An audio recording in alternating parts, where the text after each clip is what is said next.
Welcome back. Not that we have both had a power nap, we are ready to keep going.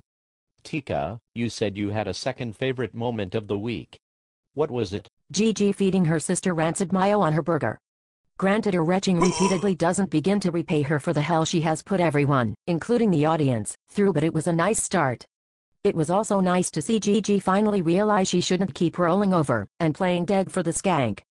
Even if it was sacrilegious, since she did it while praying in her church. It does seem that Revelation is better suited for pretty much anywhere else in the world, except for a different church. What I still don't get, David, is where did Rex's brain go? I worked with JP a lot. When Rex was with my on-screen best friend, he was never the brightest bulb on the tree, but he also wasn't the dimmest one either. His inability to see through that skank just baffles me. Sounds like my wife may have been really smart to leave before her on-screen husband had a lobotomy all of a sudden. Switching to one of the week's big stories, it's about time that this baby truth comes out, don't you think? Yes, I do. Perhaps once it is done eating up massive amounts of airtime, you and or I will be able to find 30 seconds of work per week. Don't hold your breath. Maybe if they had tried repairing me with Christian's old flame Jessica, I could actually get some time. Although I'm not sure I want to deal with the whole Tess mess. I'll take a girl with one personality, thank you very much. That's okay, David. You and I will get a big story someday. Besides, Jessica and Goldie are kind of hot together. Our show needs some male eye candy with the killer six-pack. Oh, gag me. We already have someone, B. Oh right. My bad.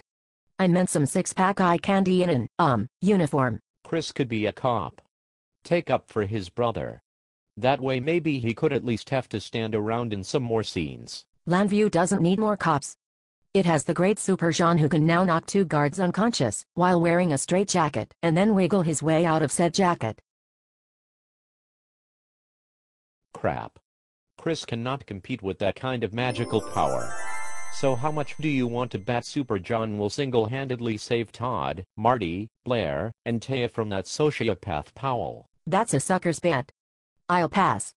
Speaking of that story, was I the only one who got shivers down my spine when I realized that Todd was the more logical, more sane one when he talked to Powell? Sex.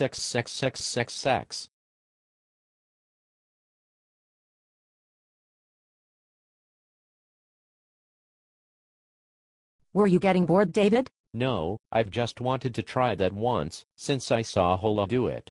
We should wrap it up though, Tika. My power nap is starting to wear off. Alright. Be sure to tune in next week. You'll see the exciting conclusion to the KAD House of Horror story. The truth about the baby switch might finally be revealed to one of the people who needs to know the truth. The teens will continue to suck up more airtime, and you'll be sure not to see David or I again, unless we are back to do more recaps. Hey Ron.